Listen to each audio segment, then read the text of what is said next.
Everyone, जैसा कि आपको पता है कि अब सिर्फ 10 दिन रह गए हैं आपके पास में। और ये 10 दिन अगर आपने इफ़ेक्टिवली यूज़ कर लिए तो आपका एग्ज़ाम बहुत अच्छा होगा। पहली बात तो ये है कि आपको इसकी बहुत टेंशन नहीं लेनी है कि क्या होगा क्या नहीं होगा। आपका जो मेन फोकस है वो होना चाहिए हार्ड वर्क पे, जितना हार्ड वर्क अभी आप कर सकते हैं। आई नो बहुत ज़्यादा एंग्जाइटी होगी, बहुत लग रहा होगा कि ये छूट रहा है, ये नहीं पढ़ा है, चीज़ें याद नहीं आ रही हैं। तो होता है एग्ज़ाम के टाइम पे। और डर लगना एक नॉर्मल चीज़ है। ऐसा नहीं है कि जिसने इवन कुछ लोग दोबारा एग्ज़ाम देते हैं और वो क्लियर भी कर चुके होते हैं एग्ज़ाम, रैंक इम्प्रूवमेंट के लिए एग्ज़ाम देते हैं, तो उनका भी उतना ही फ़ियर होता है। तो आपको बिल्कुल भी ये नहीं सोचना है कि क्या होगा एग्ज़ाम में। और जैसा कि यहाँ पे लिखा हुआ है ना, मेक और ब्रेक, तो ये वो सिचुएशन है कि यही इन्हीं कुछ दिनों में आपको अपना जो 100% है वो देना है। अगर हम बात करें कि क्यों आपको ये करना है, क्योंकि ये आपका गोल है। ये आपने सपना देखा है कि आप एक सिविल सर्वेंट बनना चाहते हैं, अपनी कंट्री को सर्व करना चाहते हैं।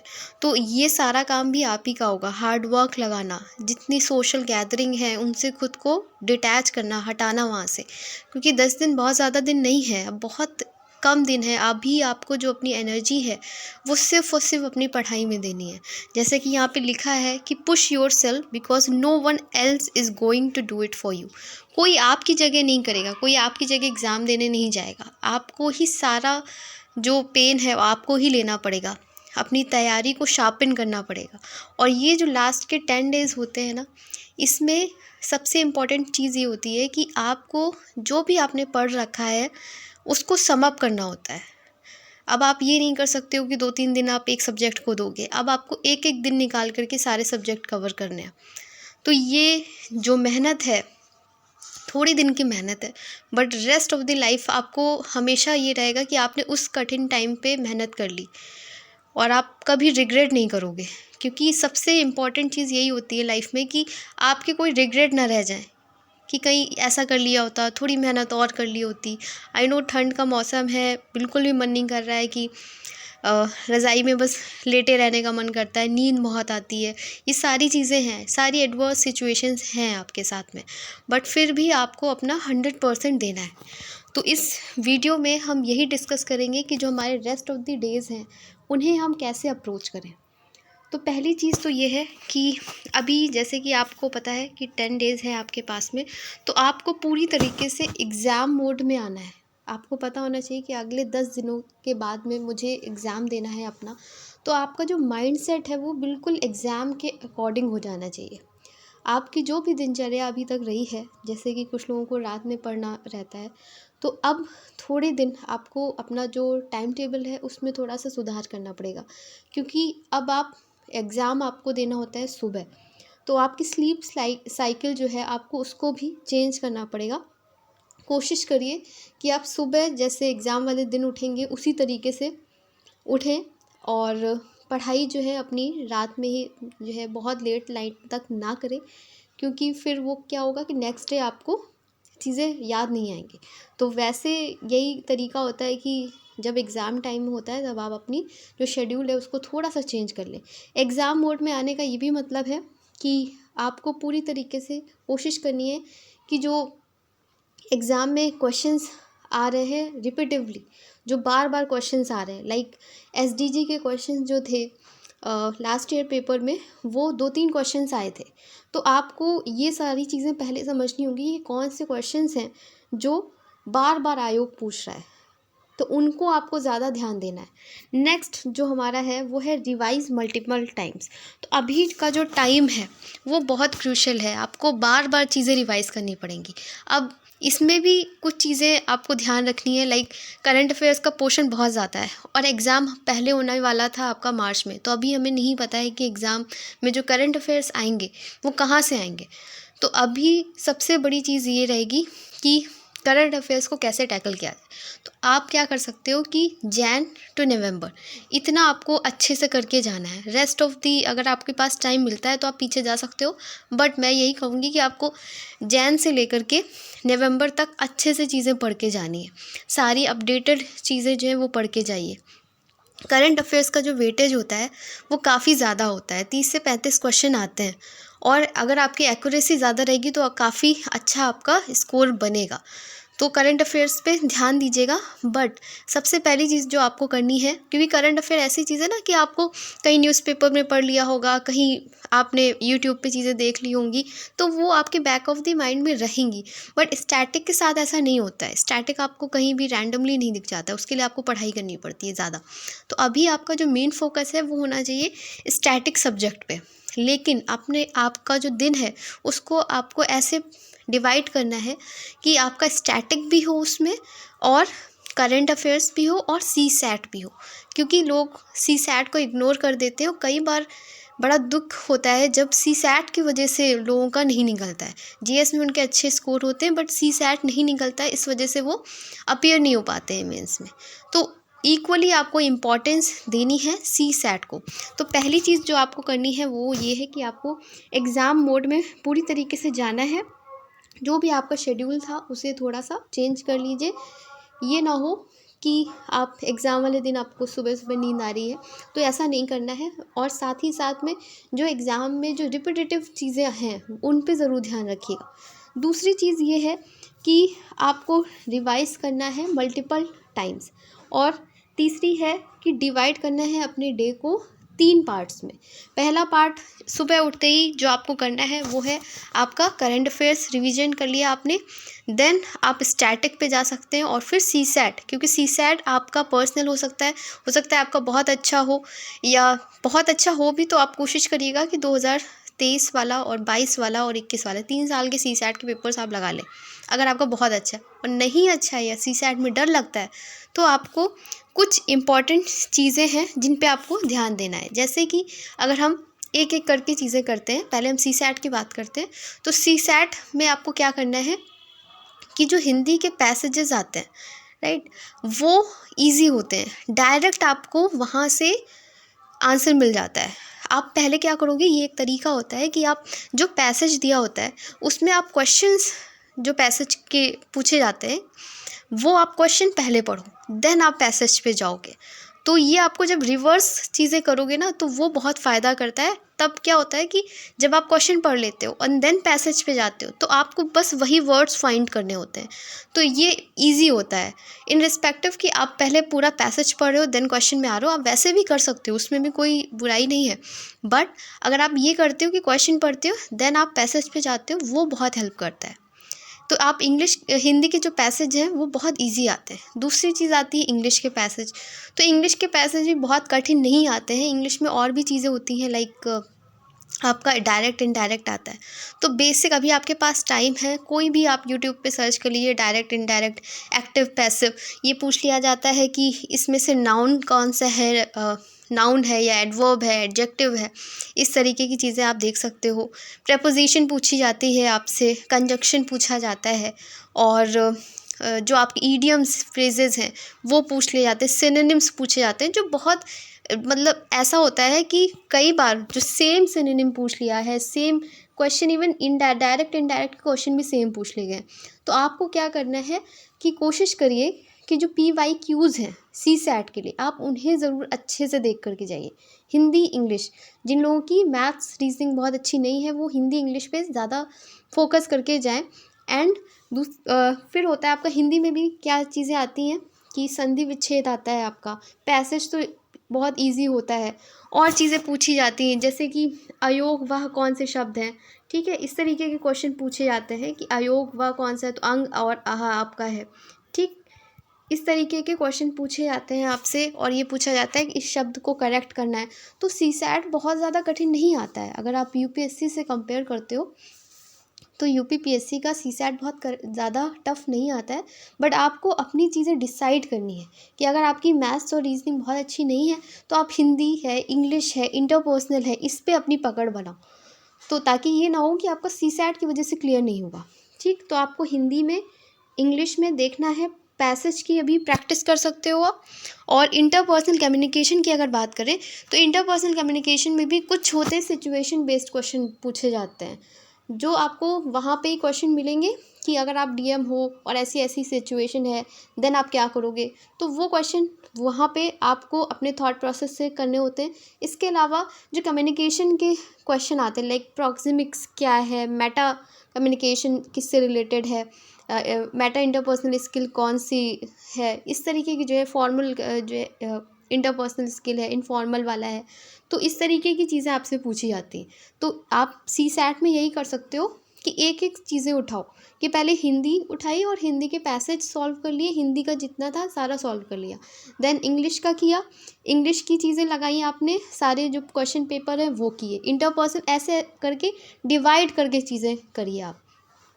और अगर हम उसकी बात करें, मैथ्स की बात करें, तो मैथ्स में कुछ क्वेश्चन काफ़ी इजी आते हैं लाइक एवरेज के क्वेश्चन हो गए, और जो मीन मीडियन मोड के क्वेश्चन हो गए, और उसमें कुछ फॉर्मूलेज लगते हैं, जैसे आपको वो n+1 n/2 करके जो होता है आपका मीन मीडियन मोड से रिलेटेड, या जो बारंबारता वाला क्वेश्चन होता है उसमें ये होता है कि कौन सा जो डिजिट है वो कई बार ज़्यादा बार आई है, तो ये बताना होता है।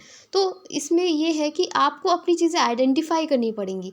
अगर आपका वीक पोर्शन आपका मैथ्स रीजनिंग है तो आप हिंदी इंग्लिश इंटरपर्सनल पे ज़्यादा फोकस करो। अगर आपका जो है मैथ्स और रीजनिंग वगैरह काफ़ी अच्छा है तो थोड़ा बहुत आप हिंदी वगैरह भी देख लो, क्योंकि कई बार क्या होता है कई कठिन क्वेश्चन आ गए और आप सिर्फ मैथ्स और रीजनिंग के भरोसे रहे, तो आपको चीज़ें आइडेंटिफाई करनी पड़ेंगी। आप सीसैट को बिल्कुल हल्के में नहीं ले सकते हो। अब बात हम करेंगे कि हम स्टैटिक में कौन सी चीज़ों पे ज़्यादा फोकस करें। तो स्टैटिक में क्या करना है आपको कि जो ज़्यादा इम्पॉर्टेंट है वो है आपका सब्जेक्ट है वो पॉलिटी है। मैंने पहले भी आपको बताया था कि जो पॉलिटी है वो ज़्यादा इम्पॉर्टेंट है। तो पॉलिटी के 20 से 25 क्वेश्चन आए थे लास्ट ईयर, तो वो आप कर सकते हैं। और इसके अलावा ज्योग्राफी है, ज्योग्राफी की मैचिंग बहुत ज़्यादा पूछी जाती है, और जो ओशन करंट वगैरह हैं आपसे पूछ ली जाती है कि कौन सी कोल्ड है कौन सी वार्म है। वॉल्केनो पूछे जाते हैं आपसे कि कौन सा डॉर्मेंट वॉल्केनो है। इस तरीके की क्वेश्चन जो है वो ज्योग्राफी में आते हैं। पॉलिटी में भी स्पेसिफिक एरिया है जहाँ से वो लोग क्वेश्चन ज़्यादा पूछते हैं, like attorney general of India है, लास्ट ईयर क्वेश्चन आया था। प्रेसिडेंट से रिलेटेड क्वेश्चन आते हैं, फाइनेंस कमीशन से रिलेटेड क्वेश्चन आते हैं, और जो कमिटीज़ होती हैं, जो एडहॉक कमेटी है, स्टैंडिंग कमेटी है, इससे रिलेटेड क्वेश्चन जो है वो ज़्यादा पूछे जाते हैं। तो अभी मैंने आपको जो 90 इंपॉर्टेंट टॉपिक्स वाला दिया था, आपको पीडीएफ भी मिल चुका है, वीडियो भी है, वहाँ से जा कर के अब लास्ट डेज में आप यही कर सकते हो कि सारी चीज़ें नहीं पढ़ सकते हो, सारी चीज़ें पढ़नी भी नहीं चाहिए आपको। अभी सेलेक्टिव पढ़िए जिनसे क्वेश्चन आने की प्रोबेबिलिटी ज़्यादा है।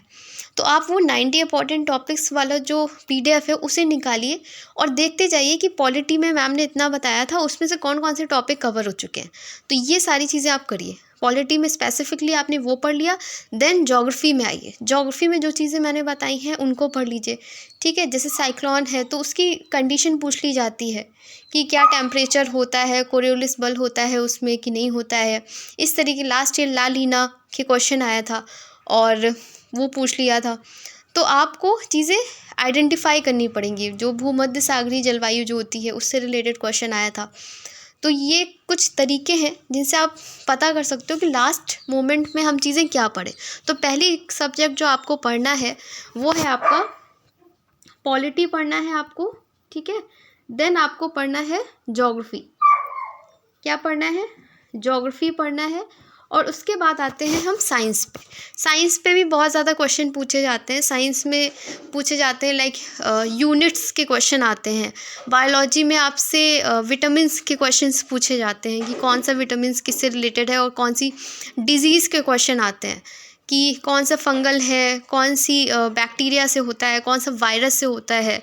इसके अलावा जो आपका पूछा जाता है इंसुलिन हार्मोन से रिलेटेड हमेशा क्वेश्चन आते हैं, तो वो ज़रूर पढ़ लीजिएगा। साइंस में भी कुछ स्पेसिफिक एरियाज़ हैं।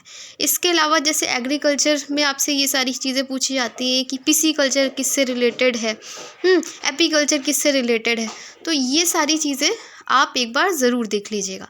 इसके अलावा क्या इम्पोर्टेंट है आपका, जैसे एसडीजी मैंने बताया था आपको स्टार्टिंग में कि एसडीजी से क्वेश्चन हमेशा मैचिंग में आते हैं कि कौन सा एसडीजी किससे रिलेटेड है। तो सबसे पहले आप उसको पक्का कर लीजिए कि एसडीजी आप जा कर के पढ़ लीजिए। स्टैटिक में जो नेक्स्ट आपका सब्जेक्ट है वो है मॉडर्न हिस्ट्री। तो सबसे पहले जो आपको सब्जेक्ट करना है वो है आपका पॉलिटी, देन ज्योग्राफी है, देन साइंस है और इसके बाद आप क्या करेंगे, मॉडर्न हिस्ट्री। तो मॉडर्न हिस्ट्री में जैसे बुक्स वगैरह पूछ ली जाती हैं, मैचिंग में क्रोनोलॉजी में लगाने को दे देते हैं, तो वो याद रखिएगा।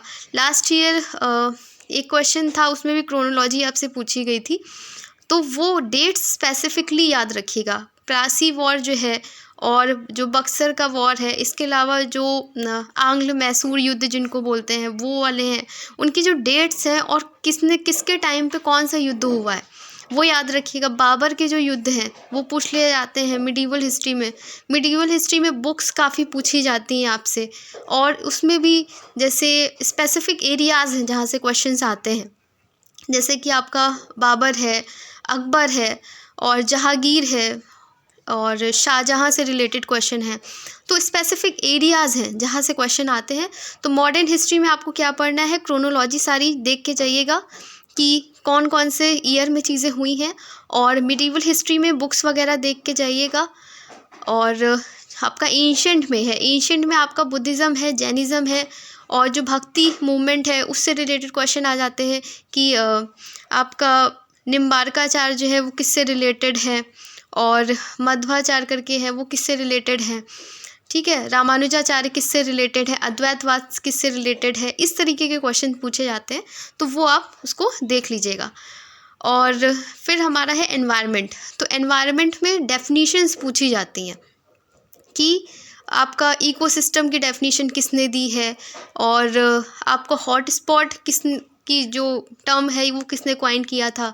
तो इस तरीके के क्वेश्चन आप एनवायरनमेंट में देख के जाइएगा। लाइक कन्वेंशन पूछ लिए जाते हैं कि क्योटो प्रोटोकॉल कब हुआ था आपका, और मॉन्ट्रियल प्रोटोकॉल कब हुआ था, स्टॉकहोम कन्वेंशन किससे रिलेटेड है। तो इस तरीके की चीज़ें आप देख के जाइएगा एनवायरनमेंट में।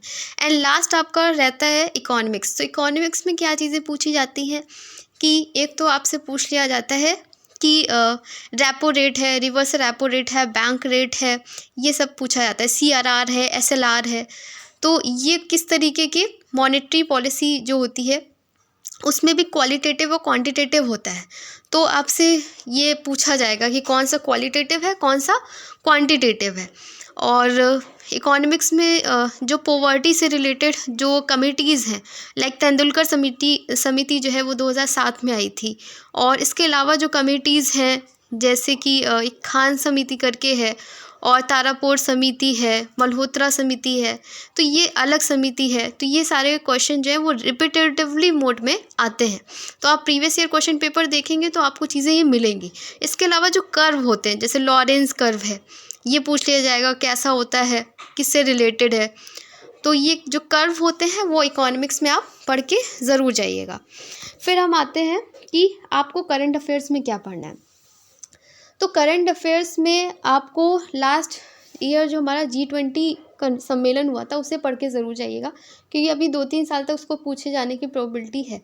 और अभी रिसेंट में जो मैंने आपको पेपर्स सॉल्व करवाए थे वहाँ भी पूछा गया था, तो उसे एक बार आप गो थ्रू कर लीजिएगा। इसके अलावा करंट अफेयर्स में जो इंडेक्स होते हैं, ठीक है, इंडेक्स हैं आपसे पूछे जाते हैं, इंडेक्स है। और इसके अलावा जो एक्सरसाइज पूछी जाती हैं कि किसके बीच में कौन सी है, जैसे वर्ण है आपकी किसके रिलेटेड है, तो एक्सरसाइज वगैरह काफ़ी पूछी जाती हैं करंट अफेयर्स में। रैंकिंग पूछी जाती है कि जो आपके वो निकलती हैं, रिपोर्ट्स वगैरह निकलती हैं, वो पूछ ली जाती है, और कौन निकालता है उन्हें ये पूछ लिया जाता है करंट अफेयर्स में। तो ये चीज़ें काफ़ी इम्पॉर्टेंट है। इसके अलावा जैसे इम्पॉर्टेंट डेज़ हैं, जैसे कि आपका 23 अगस्त जो है वो अंतरिक्ष दिवस है। ये जो नए नए चीज़ें आई हैं वो ज़रूर पढ़ के जाइएगा, उनकी थीम ज़रूर पढ़ के जाइएगा। जब मैंने पेपर सॉल्व कराया था वहाँ पे थीम्स बताई भी थी। तो अभी जो आपको पढ़ना है, जैसे इम्पॉर्टेंट बुक्स हैं, वो S जयशंकर की बुक एक मुझे अभी याद नहीं आ रहा, बट वो यूपीएससी में भी पूछी गई थी। तो जयशंकर की बुक है, या मोदी जी ने कुछ लिखा है, या उनकी कोई बुक है इसको किसी ने इनॉग्रेट किया है, या इस तरीके की बुकें ज़रूर पढ़ के जाइएगा जो किसी पॉलिटिशियन से रिलेटेड है। और जो पुरस्कार वगैरह मिले हैं, जैसे ज्ञानपीठ पुरस्कार है, पद्म पुरस्कार है, इसके अलावा ओलंपिक है, पैरा ओलंपिक है, और नोबेल जो अवार्ड्स मिले हैं, नोबेल पुरस्कार मिला है, ऑस्कर अवार्ड मिले हैं। ये इम्पॉर्टेंट थीम्स होते हैं जहाँ से आपसे क्वेश्चन पूछा जा सकता है। और तो ये करंट अफेयर्स के इम्पॉर्टेंट चीज़ें हैं। इसके अलावा देखिए आपको क्या कर सकते हैं कि फैक्ट्स एंड डेटा की बात करें तो फैक्ट्स एंड डेटा जो होता है वो बहुत ही फ्रेजाइल नेचर का होता है कि आप चीज़ें याद करते हो और भूल जाते हो। तो अभी क्या कर सकते हो आप कि एक बार उनको बस गो थ्रू कर लो, बट एग्ज़ाम से 2-3 दिन पहले जब आप सिर्फ छोटे छोटे जो आपने शॉर्ट नोट्स बनाए होंगे उन्हें पढ़ेंगे, तब आप केवल उनको रिवाइज कर लीजिएगा। तो फैक्ट्स एंड डेटा के लिए एग्ज़ाम से 5 दिन पहले आप उसको तैयार कर लीजिएगा। और जैसे कि एग्रीकल्चर डेटा है, मिनरल डेटा है, कौन सा देश किस में आगे है, तो ये सब सारी चीज़ें आप लास्ट के लिए रख सकते हो। इसके अलावा बजट है, तो बजट बहुत अच्छे से करके जाना है। लास्ट ईयर काफ़ी क्वेश्चन आए थे, 5-6 क्वेश्चन आए थे बजट से रिलेटेड, और सेंट्रल बजट का ज़्यादा पूछा था, लेकिन आप यूपी का बजट भी अच्छे से करके जाओगे। और बजट में कैसे क्वेश्चन पूछे जाते हैं कि आपसे ये पूछ लेंगे, एक तो बजट की पूरी डिजिट वो पूछ लेते हैं, इसके अलावा पूछ लेते हैं कि कितना अमाउंट नई योजनाओं को दिया है, या ये वाला बजट पिछले बजट से कितना परसेंटेज बढ़ा है। इस तरीके के क्वेश्चंस उसमें पूछे जाते हैं। रिवेन्यू डेफिसिट पूछ लिया जाएगा, ठीक है। तो ये सारी चीज़ें आपको याद रख के जानी है। और इसके अलावा जो नई योजनाओं पे जो सबसे ज़्यादा अलॉट हुआ है रुपए, जैसे मनरेगा में हुआ है, और इसके अलावा जैसे रक्षा मंत्रालय को सबसे ज़्यादा पैसा दिया गया है, तो इस तरीके से क्वेश्चन फ्रेम किए जाते हैं। तो आप ऐसे इसे याद रख लीजिएगा। और यूपी बजट में भी इसी तरीके के क्वेश्चंस आते हैं, उन्हें भी यूपी बजट को भी अच्छे से देख के जाइएगा। फिर आता है सेंसस, तो सेंसस में भी आपको क्या पढ़ना है, यूपी की सेंसस और जो सेंट्रल की सेंसस है दोनों आपको पढ़ के जानी है अच्छे से। और इम्पॉर्टेंट है, वो हमेशा आपके एग्ज़ाम के लिए रिलेवेंट ही रहता है, हर साल क्वेश्चन आते हैं। तो सेंसस भी आपको यूपी की और सेंट्रल की जो सेंसस है वो पढ़ के जानी है। इसके अलावा PYQ, अभी सबसे इम्पॉर्टेंट आपका काम है कि 2018 से 2023 तक के जो पेपर हैं वो आप ये कर सकते हैं कि क्योंकि तभी से पैटर्न चेंज हुआ था, तभी से नेगेटिव मार्किंग 2018 से इंट्रोड्यूस हुई थी। तो आप ये कर सकते हो कि आयोग की में जाकर के जो वेबसाइट है उनकी, वहाँ से आप जो रियल पेपर्स हैं उन्हें डाउनलोड कर लीजिए, आंसर की डाउनलोड कर लीजिए, खुद से वो पेपर सॉल्व करने की कोशिश करिए, वहाँ से थीम आइडेंटिफाई करने की कोशिश कीजिए कि कहाँ से करंट अफेयर्स के क्वेश्चन पूछे जा रहे हैं। अगर यही नहीं हो पाता है तो ऑलरेडी काफ़ी सारे लोगों ने वो थीम्स आइडेंटिफाई करके दे दिए। मैंने भी आपको जो 90 इंपॉर्टेंट टॉपिक्स दिए थे वो उसी को ही एनालिसिस करके दिए थे। तो आप वो कर सकते हैं कि PYQs लास्ट मोमेंट में आप लगा सकते हैं। टेस्ट जो आपने अभी तक दिए हों उन्हें रिवाइज़ कर लीजिए, क्योंकि अगर आपने रिवाइज़ नहीं किए टेस्ट तो उन टेस्ट को देने का कोई मतलब नहीं है। और अगर नहीं अभी तक दिए हैं तो परेशान मत होइए, अभी आप जो मेन काम आपका है वो ये है कि आयोग के जो पेपर हैं उन्हें सॉल्व करना, क्योंकि कोई भी कोचिंग इतना पर्टिकुलर उन्हीं के जैसा पेपर नहीं बना सकती है। कई बार वो बहुत अच्छा बनाने के चक्कर में बहुत टफ बना देते हैं, वो UPSC की तरफ उनका झुकाव हो जाता है। तो आपको ही पता है ऐसा क्वेश्चन नहीं आता है, UPSC और UPPCS के एग्ज़ाम में डिफरेंस है काफ़ी। तो आप ये कर सकते हो कि पेपर्स सॉल्व कर सकते हो। इसके अलावा जो आपको करना है, जैसे यूपी स्पेशल की अगर बात करें तो यूपी स्पेशल के बहुत ज़्यादा क्वेश्चंस नहीं आते हैं। तो आप ये कर सकते हो कि थोड़ा बहुत चीज़ें देख लो आप, जैसे ये पूछ लिया जाता है कि भारतीय हिंदू नाट्य अकेदमी है, भातखंडे संस्थान जो है संगीत वाला है, इस तरह के क्वेश्चन पूछे जाते हैं। तो वो डेट्स आप याद कर सकते हो कि उर्दू भाषा को कब इंट्रोड्यूस किया गया था। इस तरह के क्वेश्चन यूपी स्पेशल से रिलेटेड पूछे जाते हैं। और जो डांस फॉर्म है, या जैसे कि कजरी है और चैती करके एक है डांस फॉर्म, तो वो सारी चीज़ें आप देख सकते हो। बट अभी यूपी स्पेशल को बहुत ज़्यादा टाइम देने की ज़रूरत नहीं है, क्योंकि बहुत क्वेश्चंस उससे नहीं आते। पर इसका मतलब ये नहीं कि आप देख के नहीं जाएंगे, आप देख के ज़रूर जाएंगे वो सारी चीज़ें जो एग्ज़ाम में रिलेवेंट है, जो सिलेबस में दी हुई हैं। और बस मैं यही कहूँगी लास्ट में कि डरना बिल्कुल भी नहीं है एग्ज़ाम से। क्योंकि ये बहुत नॉर्मल है, जब आप बहुत मेहनत करते हो तो थोड़ा प्रेशर फ़ील होता है, पर इसका मतलब ये नहीं है कि आप प्रेशर की वजह से चीज़ें गड़बड़ कर दोगे। और बाकी CW की टीम आपके साथ में है, बहुत सी सारी चीज़ें, अभी आपका टेस्ट भी करवाया गया था करंट अफेयर से रिलेटेड, तो वहाँ से जो भी हेल्प हो सकती है आप उसे लीजिए। जो मैंने पेपर्स सॉल्व करवाए थे उन्हें जा कर के एक बार ज़रूर देखिए, क्योंकि आयोग जो पेपर्स लेता है उससे रिलेटेड क्वेश्चंस आ जाते हैं, रिपीट हो जाते हैं, तो आप उन्हें ज़रूर जाकर के देखिए और ख़ुद पे विश्वास रखिए, खुद से बोलिए कि आपका होगा, क्योंकि पॉजिटिव अफ़र्मेशन जो है वो बहुत ज़रूरी होते हैं। अगर आप खुद को नेगेटिव बातें बोलोगे तो चीज़ें नेगेटिव होने लगेंगी, लेकिन अगर आप खुद से ये बोलोगे कि मैं कर सकती हूँ या कर सकता हूँ, तो आप डेफ़िनेटली एग्ज़ाम को कर लोगे।